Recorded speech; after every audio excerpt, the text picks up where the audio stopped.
Hello guys, nama saya Afiq.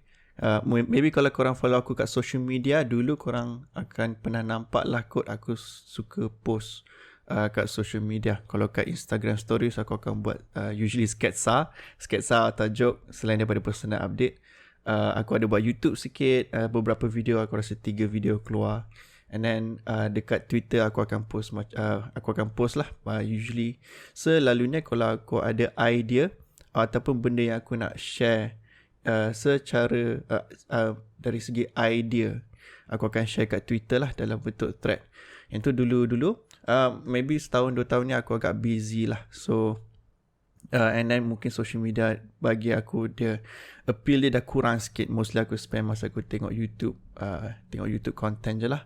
Tapi sebenarnya banyak juga idea yang aku ada yang kalau dulunya aku share dekat Twitter, sekarang aku biar sendiri saja kan. And then banyak juga pembelajaran yang dah berlaku sejak 2-3 tahun ni, di mana aku actually ada banyak benda nak share, pengalaman aku dari segi kerja, idea dan juga apa pendapat aku pasal benda-benda yang berlaku kat dunia ni lah. Selalunya kalau nak buat kat Twitter kena tulis, and then kalau nak buat YouTube kena ada video. So workload dia naik sikit. So sekarang ni aku still busy tapi still ada masa. Cuma aku rasa paling berguna untuk aku share benda-benda ni adalah melalui recording, voice recording or podcast lah. So boleh kata aku nak start satu podcast.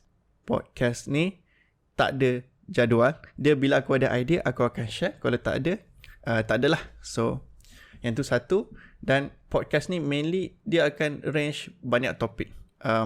Macam aku cakap, aku ada kadang-kadang ada idea atau pendapat pasal sesuatu.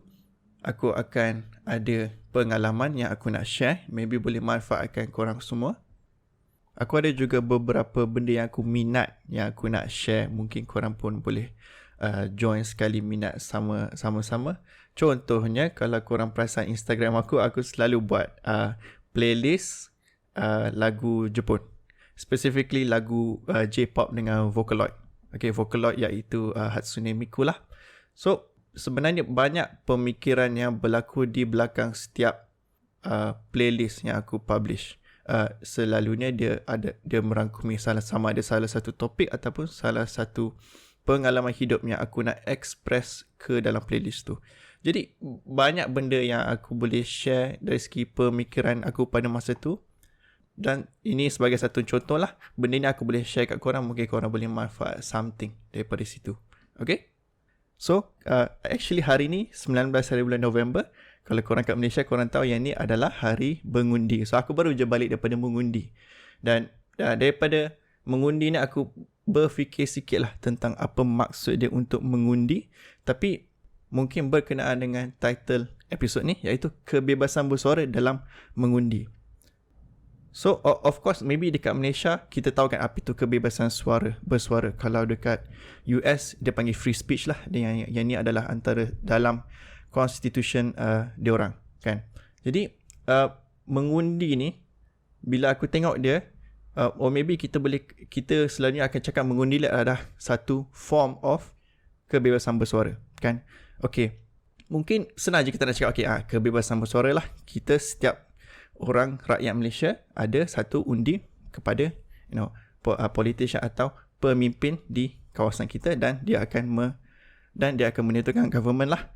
So tapi kebebasan bersuara ni sebenarnya dia sangat-sangat kompleks kan.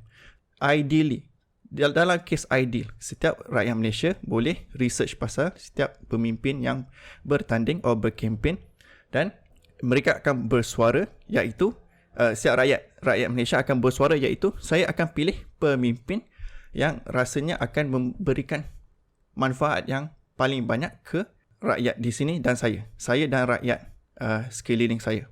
Itu case ideal di mana apa yang mereka nak bersuara adalah pemimpin mana yang terbaik untuk kawasan diorang, kan, kawasan kita.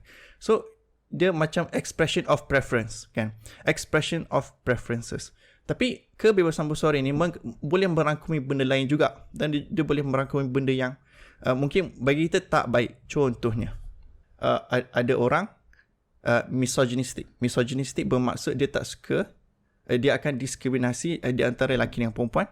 So dia boleh berkata, saya nak mengundi calon lelaki pertama yang ada dekat kertas undi saya. Jadi ini adalah suatu expression of preference. Lagi satu, yang ni mungkin tak berapa controversial, bukan controversial lah. Ramai orang tahu, iaitu saya akan undi bangsa ni sahaja. Pemimpin yang bangsa ni sahaja. So ini racism lagi satu bentuk kebebasan bersuara, kan.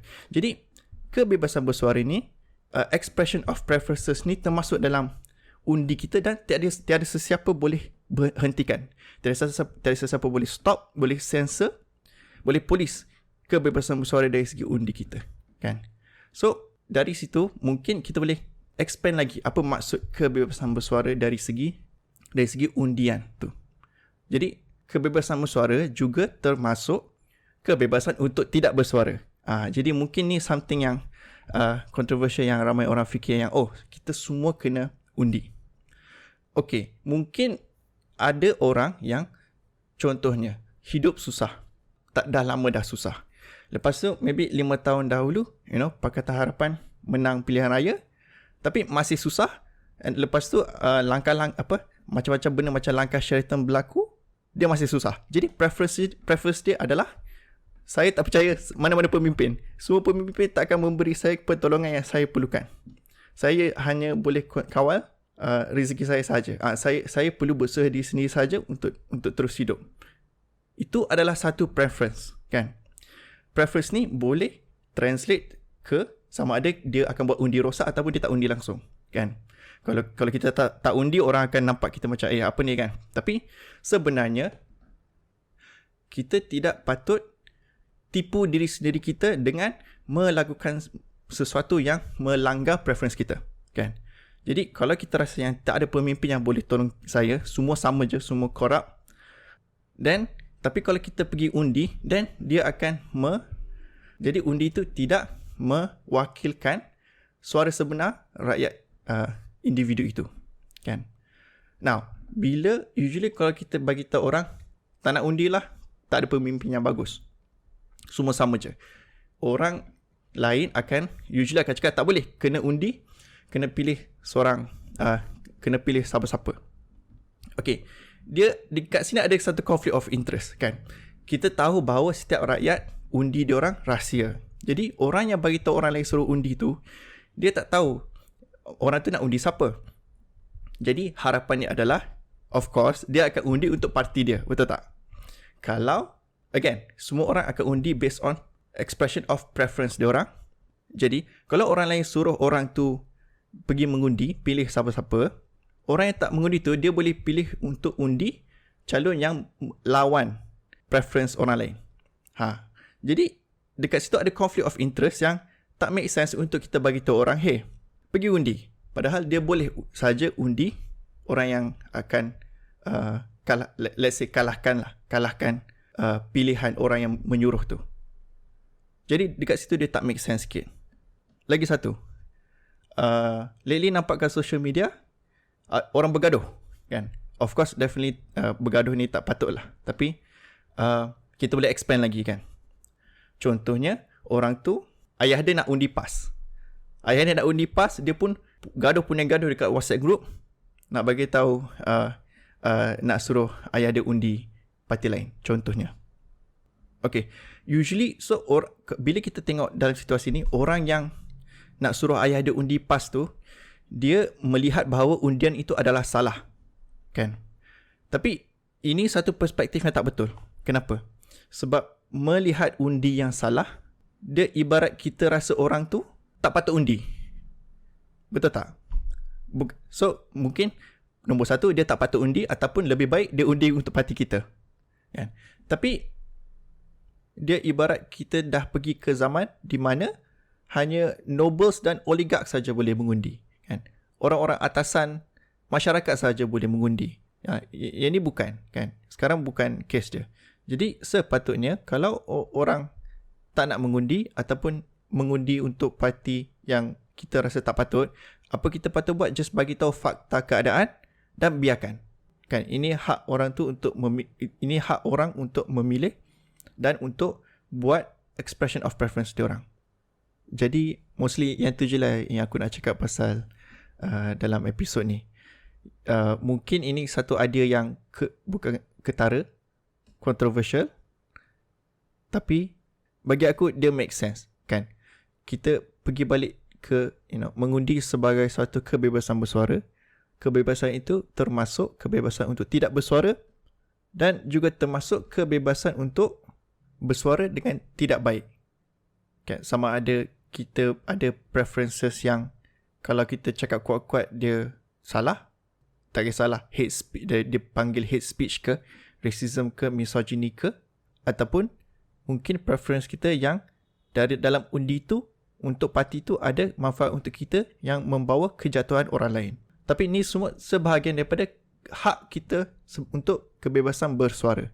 Jadi undi ni adalah saya rasa suatu bentuk bersuara yang sangat suci, yang pure, kan? So mainly yang tu je idea yang aku nak share dalam episod ni. Hopefully korang semua ada pengalaman yang baik mengundi tadi. Aku pergi tadi tak ramai orang, jadi kejap je masuk, keluar, dah undi dah. So, kalau korang berminat nak dengar lagi idea-idea atau pengalaman atau pendapat yang lain, korang boleh follow podcast ni dekat YouTube, Spotify, dengan Facebook under nama Afiq On Air. Alright, so tu je untuk episod ni. Sekian.